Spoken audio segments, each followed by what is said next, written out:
I'll never forget Mr. Washington said, Mr. Brown, yes, sir. What do you want to do with your life, young man? I said, sir, I want to be a disc jockey. He said, Mr. Brown? I said, yes, sir. He said, you got to be hungry. I said, what do you mean by that? He said, people that are hungry are willing to do the things today others won't do in order to have the things tomorrow others won't have. People that are hungry are willing to invest in themselves. People that are hungry will go to seminars and workshops. People that are hungry are always searching, always seeking higher ground. So how do you want to make it? I said, I want to be a disc jockey. He says, good. Here's what to do. He said, I want you to read 10 to 15 pages of something positive every day. He said, you don't get in life what you want, you get in life what you are. You must program yourself to success. He said, I want you to listen to Earl Nightingale and Zig Ziglar. Listen, faith comes by hearing and hearing and hearing. He said, I want you to change your relationships. And I don't want you to ever lose your hunger. I said, what do you mean by that? He said, people that are hungry are unstoppable. People that are hungry are no matter what people. They make it happen no matter what. He said, I want you to listen to Paul Harvey. Who is he? He's the world's greatest communicator. Success leaves clues, young man.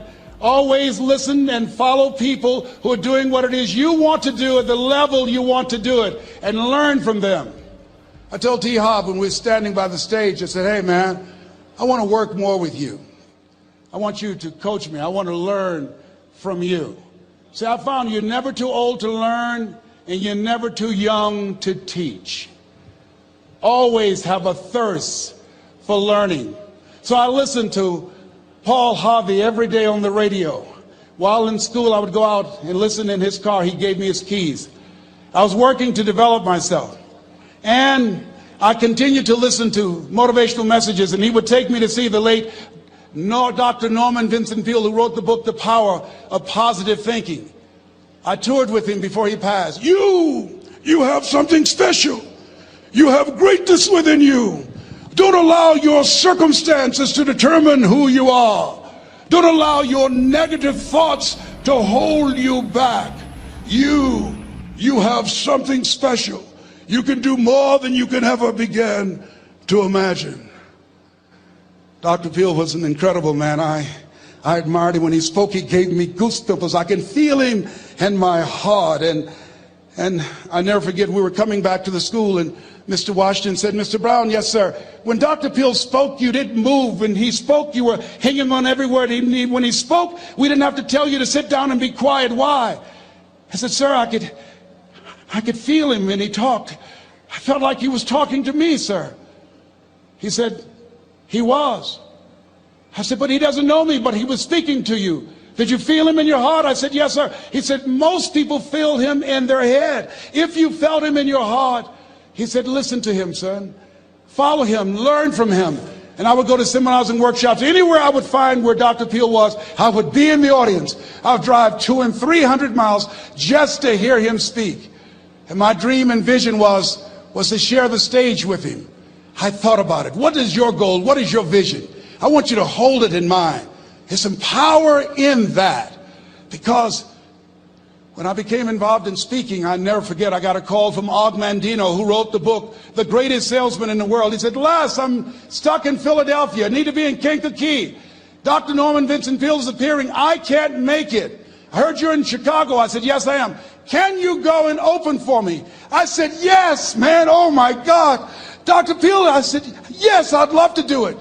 And I went there and I came. I said, hi, I'm Les Brown. He said, you're not the band of renown? I said, no, I'm Mrs. Mamie Brown's baby boy. I'm here to speak. He said, come backstage. And his wife, Martha, was there. And she said, Papa, Les Brown is here, the speaker. And he said, Les Brown, shoot for the moon. Because even if you miss your land among the stars. I said, sir, that's my quote. I wrote you when I was in the 11th grade. I was a part of a special education class project. That's my quote. He said, I know. I end all my speeches with that quote. So I did the things that Mr. Washington suggested. I listened to motivational tapes on a regular basis. I would go to seminars and workshops whenever Zig Ziglar and Dr. Dennis Waitley and Jim Rohn would come to town. And I said, sir, what do you want me to do now? He said, Mr. Brown, I've given you everything that I can give you. He said, develop your mind, put your money where your mouth is, continue to learn how to be an effective communicator, because once you open your mouth, you tell the world who you are. And always surround yourself with OQP, only quality people. So I went to apply for a job on Miami Beach. WMBM radio station. Milton Butterball Smith was the program director. Hello, Mr. Butterball. How are you, sir? My name is Les Brown, sir. I'd like to be a disc jockey. He said, young man, you have any journalism in your background? I said, well, no, sir, I don't. You have any experience in broadcasting? I said, no, sir, but I practice all the time, sir. Let me audition for you, sir. Let me show you how good I am. All I need is a shot, sir. He says, no, we don't have any job for you. How many ever been rejected? Raise your hands, please. I was devastated. I went back and I told Mr. Washington, I said, Mr. Washington, they said no. He said, don't take it personally. Most people are so negative, they have to say no 7 times before they say yes. He said, you got to be hungry. Know your vitamin. Go back again. I said, yes, sir. Hello, Mr. Butterball. How are you, sir? My name is Les Brown, sir. I like to be a disc jockey. Young man, weren't you here yesterday? Yes, sir, I was. Didn't I tell you no yesterday? Yes, sir, you did. Then why are you back today? Well, sir, I didn't know whether or not somebody was laid off or somebody was fired, sir. Nobody was laid off or fired. Now, get on out of here. I came back the next day. Hello, Mr. Butterball. How are you, sir? My name is Les Brown, sir. I like to be a disc jockey. I know what your name is. Weren't you here the last 2 days? Yes, sir, I was. Didn't I tell you no the last 2 days? Yes, sir, you did. Why are you back? Oh, sir, I didn't know whether or not someone got sick or someone died, sir. No one got sick or died. No one was laid off or fired. Now, don't you come back here again. I came back the next day talking loud, looking happy like I was seeing him for the first time. I said, hello, Mr. Butterball, how are you? He looked at me with rage. He says, go get me some coffee. I said, yes, sir. My favorite book says, the greatest among you will be your servant. How many of you are serious about your goals and dreams? Raise your hands. Very good. Write this down.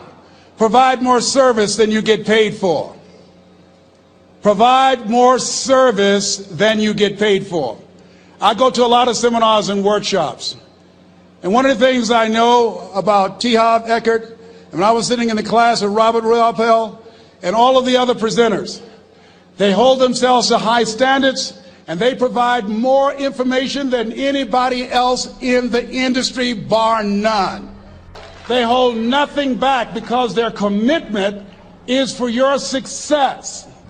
And when you hold yourself to high standards, write this down, impact drives income. That's why you're here.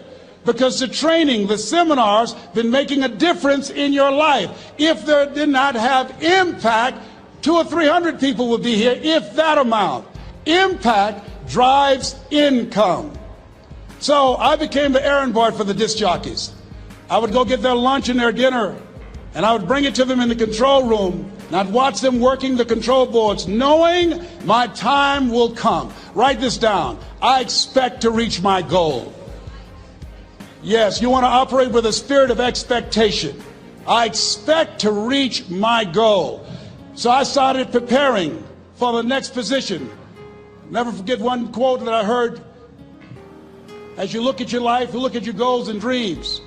It's better to be prepared for an opportunity and not have one than to have an opportunity and not be prepared. If you expect to reach your goal, prepare yourself now.